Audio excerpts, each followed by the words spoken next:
You can see line by line what Doge has done at Doge.gov. So whatever we do, we put on Doge.gov so you can see everything that is being done. And there's a tracker that shows Yeah. How much money has been saved. What they won't do is point out which payments are wrong. My challenge to them is point out which payments are wrong. Yeah, go through it. Which of these sort of waste/fraud things are wrong? Explain that line to the public. They won't be able to. Right. Yeah, that's why you're not hearing any specifics. You're hearing anecdotal stories about mothers starving. But we can name the specifics. Yeah. Line by line. And we got the receipts. And here's the other thing. If you're post the receipts. And if you're only talking about the propaganda talking points and you're not talking about the very clear fraud and waste, it's very obvious what you're doing. Yeah. You're just gaslighting. Yeah, totally. Yeah. So exactly, because we're saying, like, look, in fact, I've said we're going to make mistakes. We're not going to be perfect. So if we make a mistake, we'll quickly fix it.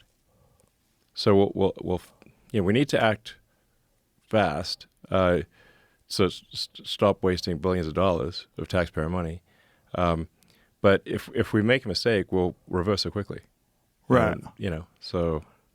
There's also this interesting narrative that you shouldn't have access to this Social Security information, as if no one's had access to it before, as if the Biden administration in 2023 there was like 53 people, some of them were students, that had access to all this stuff. Yeah. As it is, there are